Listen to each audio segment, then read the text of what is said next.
You're alone in the kitchen looking for your keys. You check the counter, then the drawer, then the same jacket pocket you already checked 30 seconds ago, as if the outcome might have changed the second time. The apartment is silent except for the hum of the fridge and the tick of a clock you usually don't notice. You're running late, and some part of you is already rehearsing the apology you'll give for it. And at some point, without deciding to, without any plan to, you say it out loud, clearly, in a full sentence. Where did I put them? Nobody's listening. There's no one else in the room, no pet, no open phone call, nothing. You're not performing for an audience, and you're not rehearsing a line for later. You just spoke, out loud, in a full sentence, to a room that has exactly one occupant, as if that occupant needed to be informed of something they clearly already know. And this isn't a one-off, isolated moment of stress. You do this constantly, in dozens of small ways you've stopped noticing. In the car, arguing with a driver who can't hear a word of it. In the shower, rehearsing a conversation that hasn't happened yet and might never happen at all. Standing in front of an open fridge at 11 at night, narrating your own indecision out loud to absolutely nobody. This video is about why you talk to yourself out loud, even when there is provably no one around to hear it. Because the honest answer isn't a bad habit, and it isn't a sign that something's wrong with you. It's a piece of cognitive machinery that's been quietly running since before you could form full sentences, and it never actually shut off. It just usually runs on mute. Figuring out why it sometimes turns the volume back up says something bigger about what a thought even is, and where the line between thinking and speaking actually sits, a line that turns out to be far blurrier than it feels. Start with what's happening the moment that sentence leaves your mouth. Psychologist Lev Vygotsky spent the 1930s watching children play, and he noticed something specific. Toddlers narrate their own actions constantly and audibly. Big block goes here. No, not that one. This one. Long before that narration eventually goes quiet and folds inward into what we now call silent thought. He called it private speech, and he argued it isn't decoration bolted onto thinking after the fact. It's the scaffolding thinking is built on in the first place. The way training wheels aren't separate from riding a bike, they're a phase of it. You never actually stopped narrating yourself. You just learned somewhere around age 7 to keep the volume permanently at 0. But here's where it gets interesting. The leak back into audible speech isn't random, and it isn't evenly distributed across your day. Researchers at Bangor University, led by psychologist Paloma Maribefa, ran a study where participants searched for a specific object hidden among visual clutter on a screen. Half were told to say the object's name out loud while they searched. The other half searched in silence. The out-loud group found the object measurably faster, and the effect was strongest when the object was visually similar to the clutter around it, meaning the harder the search got, the more the spoken word helped. Saying keys out loud isn't you informing an empty room. It's you handing your own visual system a sharper, more specific instruction than the vague one it started with.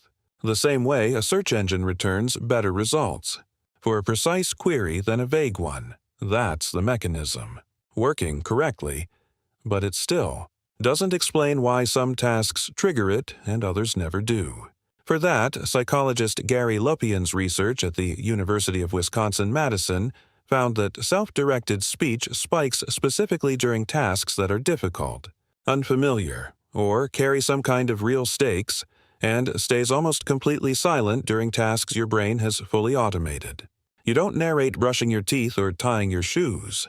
You narrate parallel parking on a narrow street with someone waiting behind you, or assembling furniture from instructions that don't quite match the parts sitting in front of you. The harder your brain has to strain against a problem, the more likely it is to start thinking out loud, whether or not you've given it permission to. But here's where it gets interesting, because this isn't only about sharpening focus on a task.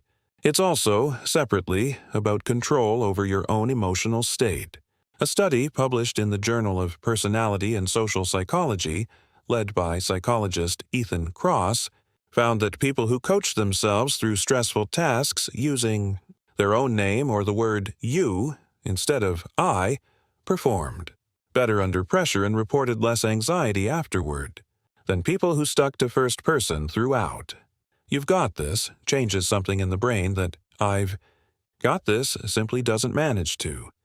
The pronoun you happen to choose when you talk to yourself is quietly deciding whether you're comforting a friend or panicking alone in an empty room, and most people make that choice without ever realizing there was one to make. That psychological distance is doing real, measurable work, and it points to something stranger than a simple performance trick.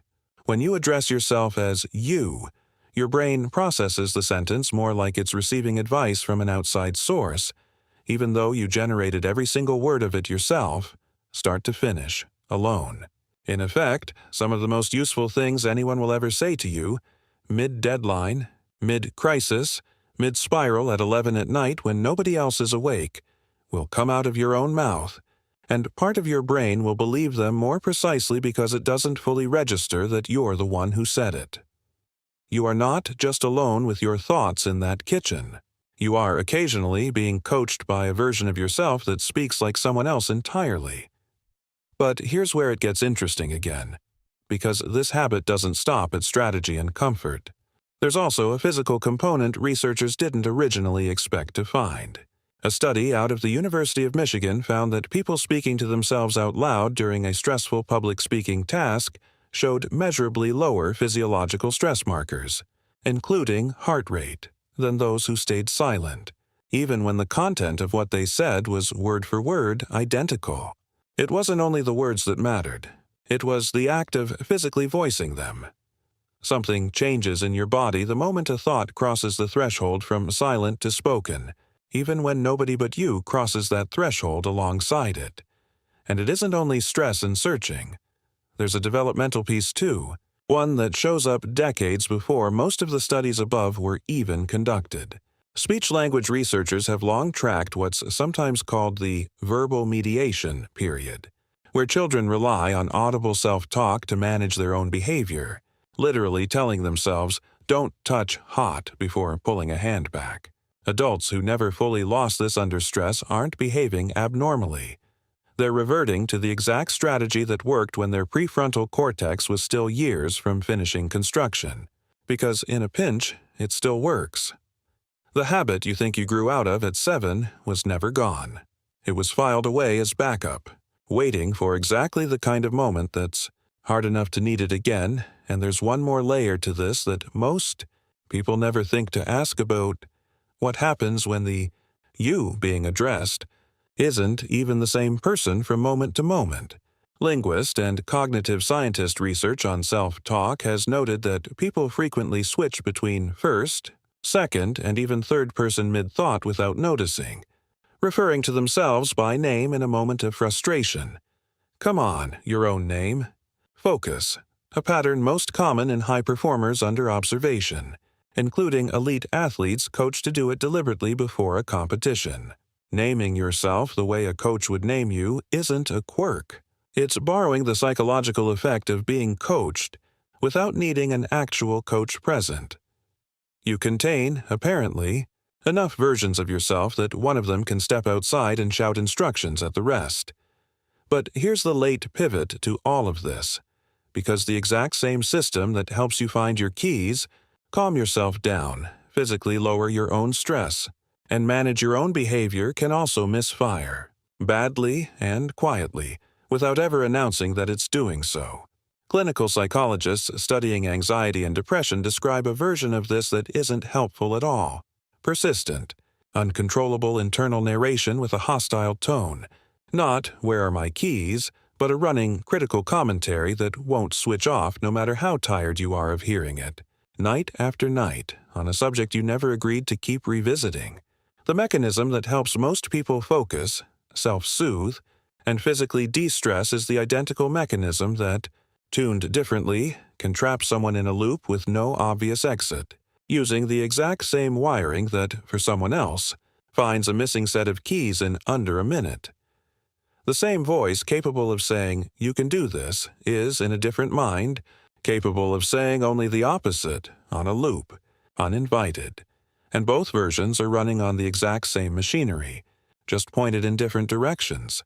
So you're standing in that kitchen again, keys still missing, running later than you were a minute ago, and the sentence comes out of your mouth before you've consciously decided to say it. Except now you know what that sentence actually is, what it's doing, and where it's been hiding this whole time. It isn't a slip. It isn't proof you're losing your grip on something.